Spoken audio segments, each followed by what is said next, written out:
தாய்க்கு சமமான தெய்வம் இல்லை, காயத்ரிக்கு ஈடான மந்திரம் இல்லை, கங்கைக்கு இணையான தீர்த்தமில்லை, ஏகாதசிக்கு நிகரான விரதமில்லை என்று புராணங்கள் கூறுகின்றன. பத்ம புராணத்தில் வைகுண்ட ஏகாதசியின் தோற்றம் குறிப்பிடப்பட்டுள்ளது. கிருதயுகத்தில் முரன் என்ற ஒரு அசுரன் இருந்தான். அவன் தேவர்களை மிகவும் கொடுமைப்படுத்தி வந்ததால் தேவர்கள் அவரிடமிருந்து தங்களை காப்பாற்றுமாறு பகவான் விஷ்ணுவிடம் முறையிட்டனர். அனைவரையும் காக்கும் பொருட்டு விஷ்ணு முரனுடன் போரிட்டு வென்றார். வென்ற பின்னர் ஸ்ரீ மகாவிஷ்ணு பத்ரிகாசிரமத்திற்கு அருகிலுள்ள சிம்மவதி என்ற ஒரு குகையில் ஓய்வெடுக்கச் சென்றார். தோல்வியின் விரக்தியில் இருந்த முரன் ஒரு வாளை ஓங்கியபடி நானே விஷ்ணுவை முடித்து விடுகிறேன் என வேகமாக விஷ்ணு இருக்கும் இடத்தை நோக்கி வந்தான். வந்த இடத்தில் பள்ளி கொண்டிருந்த திருமாலை கொல்ல உடைவாளை உருவினான். உடனே திருமாலின் திரு உடலில் இருந்து ஒரு தெய்வீக சக்தி அழகிய பெண்ணாக மாறினாள். முரனை போருக்கு அழைத்து அவனையும் அழித்தாள். அப்பொழுது கண் விழித்த திருமால் முரனை கொன்ற அந்த அழகிய பெண் சக்திக்கு ஏகாதசி என்று பெயர் சூட்டினார். ஏகாதசியே, நீ தோன்றிய இந்நாளில் விரதம் இருந்து என்னை வழிபடுபவர்களுக்கு சகல செல்வங்களையும் அருள்வதுடன் முடிவில் வைகுண்ட பதவியையும் நான் தந்தருள்வேன் என்று திருவாய் மலர்ந்தருளினார் திருமால். அன்றைய திதிக்கு ஏகாதசி என்று பெயர் வந்தது. இந்த ஏகாதசி நாளில் தன்னை வழிபடுபவர்களுக்கு வைகுண்ட பதவி அளிப்பதாக பெருமாள் வரமளித்தார். மார்கழி மாதம் வளர்பிறையில் வரும் ஏகாதசி வைகுண்ட ஏகாதசி என அழைக்கப்படுகிறது. அதுவே மோட்ச ஏகாதசி என்றும் அழைக்கப்படுகிறது. இந்த நாளில் விரதம் இருந்து இறைவனை வழிபட்டால் மோட்சம் அடையலாம் என்பது ஐதீகம். மார்கழி மாதம் என்பது தேவர்களின் அதிகாலை நேரமாக கருதப்படுகிறது. மாதங்களில் நான் மார்கழியாக இருக்கிறேன் என்று பகவத்கீதையில் ஸ்ரீ கிருஷ்ண பரமாத்மாவே இதன் சிறப்பை கூறியுள்ளார். அந்த அளவுக்கு புனிதத்தன்மை வாய்ந்த மாதம் இந்த மார்கழி மாதம். மார்கழி மாதம் வளர்பிறை நாளில் வரும் ஏகாதசியை நாம் வைகுண்ட ஏகாதசியாக கொண்டாடுகிறோம். ஸ்ரீ மகாவிஷ்ணுவை வேண்டி வழிபடும் விரதங்களில் முதன்மையானது ஏகாதசி விரதமாகும். இந்த விரதத்தை கடைபிடிப்பது அஸ்வமேத யாகம் செய்த பலனை கொடுக்கும் என்று புராணங்கள் கூறுகின்றன. இந்த மாதத்தில் இறந்தாலும் நாம் சொர்க்கத்திற்கு செல்வோம் என்று உறுதியாக கூறுவார்கள். இந்த புனித நாளில் அதிகாலை நேரத்தில் எழுந்து நீராடி கோவிலுக்கு சென்று இறைவனை வழிபடுவது உடல் ஆரோக்கியத்தை தருவதோடு மனதை ஒருநிலைப்படுத்தி தன்னம்பிக்கையையும் நல்லொழுக்கத்தையும் வளர்க்கிறது. மார்கழி மாதத்தின் மிக முக்கியமான நிகழ்வு வைகுண்ட ஏகாதசி. அன்று விரதம் இருந்து பெருமாளை தரிசனம் செய்து சொர்க்கவாசல் வழியாக செல்வது இப்பிறவியில் செய்த பாவங்களை நீக்கி மீண்டும் பிறவாநிலை எனப்படும் முக்தியை தரும் என்று புராணங்கள் கூறுகின்றன. இந்த புனித நாளில் ஆண்டாள் நாச்சியார் காட்டிய வழியில் இறைவனை துதிப்பது ஆத்மபலத்தை தரும். கன்னிப் பெண்கள் மார்கழி மாதத்தில் திருப்பாவை திருவெம்பாவை பாடி நோன்பு நோற்பதால் நற்குணங்கள் கொண்ட கணவன் அமைவார் என்பதும் குடும்பத்தில் மகிழ்ச்சி பெருகும் என்பதும் நம்பிக்கை. பகவான் விஷ்ணுவின் 108 திவ்ய தேசங்களில் முதல் திவ்ய தேசமான ஸ்ரீரங்கம் தொடங்கி எல்லா பெருமாள் ஆலயங்களிலும் வைகுண்ட ஏகாதசி அன்று சொர்க்கவாசல் திறப்பு விழா வெகு விமர்சையாக நடைபெறும். சொர்க்கவாசல் வழியாக எழுந்தருளும் பெருமாளின் திருவடியை தரிசிக்க லட்சக்கணக்கான பக்தர்கள் சொர்க்கவாசல் வழியாக செல்ல காத்திருக்கின்றனர். இறைவனும் தம்முடன் தனது பக்தர்களை அந்த வைகுண்டவாசல் வழியாக அழைத்துச் செல்ல காத்திருக்கின்றார். விஷ்ணு புராணத்தின்படி வைகுண்ட ஏகாதசி அன்று விரதம் இருப்பது வருடத்தில் மீதமுள்ள 23 ஏகாதசிகளில் விரதம் இருப்பதற்கு சமமாகும். ஏகாதசி விரதம் இருக்கும் முறை: ஏகாதசிக்கு முதல் நாளான தசமி அன்று ஒருவேளை உணவு மட்டும் உண்டு. மறுநாள் ஏகாதசி அன்று அதிகாலையில் நீராடி பெருமாள் கோவிலுக்கு சென்று சொர்க்கவாசல் வழியாக வந்து இறைவனை வணங்குவது சிறப்பு. நாள் முழுவதும் உபவாசம் இருப்பது நல்லது.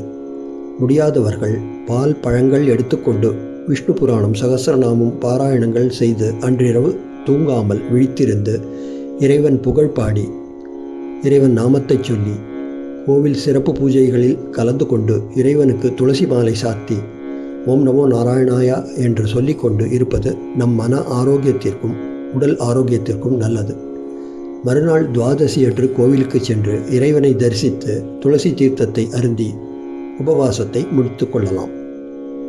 அன்று உணவாக அகத்திக்கீரை பொரியல், நெல்லிக்காய் பச்சடி, சுண்டைக்காய் புளி சேர்க்காத மோர்குழம்பு செய்து இயன்றவரை அன்னதானம் செய்து பிறகு சாப்பிட்டு விரதத்தை பூர்த்தி செய்ய வேண்டும். இதன் பலனாக நாம் சகல செல்வங்களும் பெற்று வாழலாம். இதனால் உடற்பிணி அகலும், முக்தி கிடைக்கும். குறிப்பாக பித்ருதோஷமும் நீங்கும். வைகுண்ட ஏகாதசி அன்று விரதம் கடைபிடிப்பது அஸ்வமேத யாகம் செய்த பலனை கொடுக்கும். ஏகாதசி அன்று ஸ்ரீ மகாவிஷ்ணுவை வணங்கும் ஜீவாத்மா வைகுண்ட வாசல் வழியாக பரமாத்மாவையே அடைகிறது என்பது ஐதீகம். மது கைடபர் வைகுண்ட வாசல். பத்ம புராணம், விஷ்ணு புராணம், ஸ்ரீமத் பாகவதம் மற்றும் தேவி பாகவதத்தில் மது கைடபர் என்ற 2 அரக்கர்களின் கதை.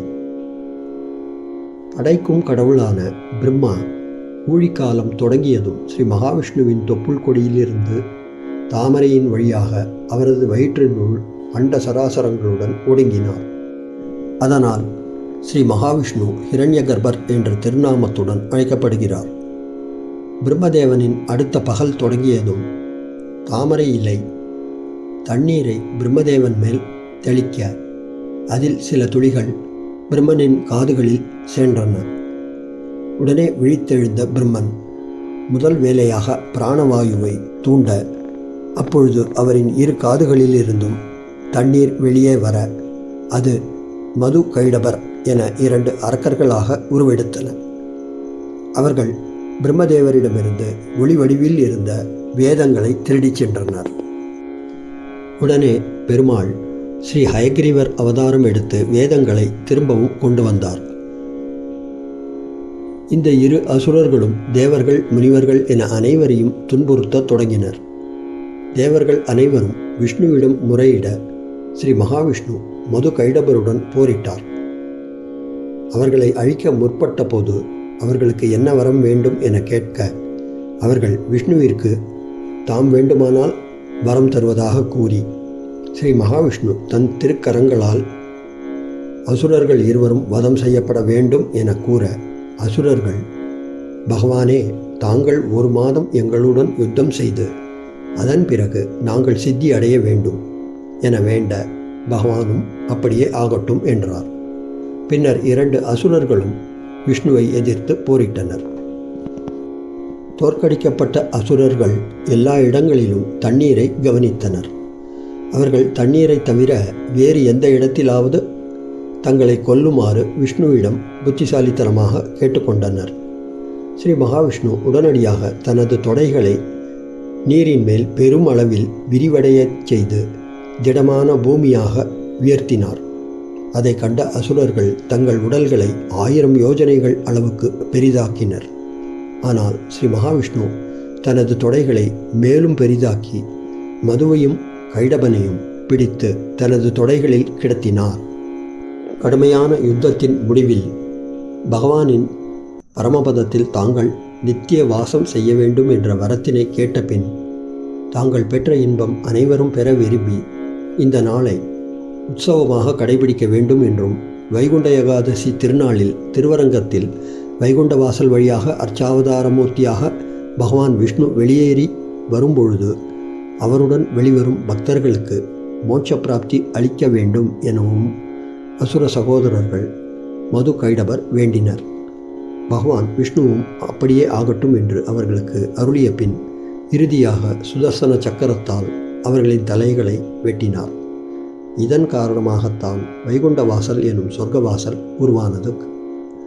மதுவை கொன்றதால் விஷ்ணுவுக்கு மதுசூதனன் என்றும், கைடபனை கொன்றதால் கைடபஜித் என்றும் பெயர் வந்தது.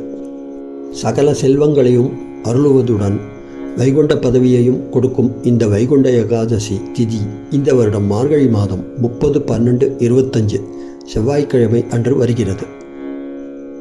திருச்சி ஸ்ரீரங்கம் ஸ்ரீ அரங்கநாத சுவாமி கோவிலில் வைகுண்ட ஏகாதசி கொண்டாட்டங்கள் 20 நாட்கள் நீடிக்கும். அவை 2 பகுதிகளாக பிரிக்கப்படுகின்றன.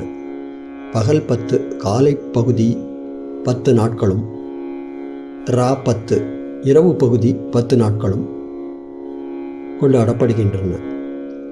மூலவர் ஸ்ரீ ரங்கநாதர் 20 நாட்களிலும் தனது முத்து கவசத்துடன் பக்தர்களுக்கு புத்தங்கி சேவையில் திருக்காட்சி தந்தருள்வார். பகல் 10 முடிவு நாளில் வைகுண்ட ஏகாதசியின் முந்தைய நாள் உற்சவர் நம்பெருமாள் நாச்சியார் திருக்கோலம் என்னும் மோகினி அலங்காரத்தில் பக்தர்களுக்கு திருக்காட்சி தந்தருள்வார். வைகுண்ட ஏகாதசி அன்று விடியற்காலையில் நம்பெருமாள் வைரங்கள் மற்றும் இரத்தினங்களால் ஆன கவசங்களை அணிந்து பாண்டியன் கொண்டை மற்றும் கிளி மாலையுடன் கருவறையிலிருந்து பக்தர்கள் புடைசூழ வைகுண்டத்தின் வாயிலான பரமபத வாசல் எனப்படும் வடக்கு வாசலை கடந்து 1000 கால் மண்டபத்தில் உள்ள திருமாமணி மண்டபத்தில் எழுந்தருளுவார். இந்த பரமபத வாசல் வருடத்திற்கு ஒரு முறை மட்டுமே வைகுண்ட ஏகாதசியின் போது திறக்கப்படும். பரமபத வாசல் வழியாக செல்பவர்கள் வைகுண்டத்தை அடைவார்கள் என்று கூறப்படுகிறது. இந்த வாசலே சொர்க்கவாசல் என்று அழைக்கப்படுகிறது. இந்த விழாவின் 20ஆம் நாளில் நம்பெருமாள் ஸ்ரீ நம்மாழ்வாருக்கு மோட்சம் அளிக்கிறார்.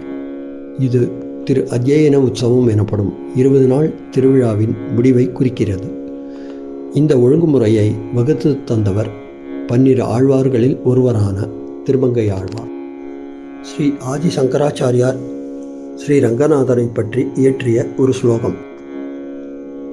ஆனந்த ரூபே நிஜபோத ரூபே பிரம்மஸ்வரூபே ஸ்ருதி மூர்த்தி ரூபே சசாங்க ரூபே ரமணீய ரூபே ஸ்ரீ ரங்க ரூபே ரமதாம் மனோ மே.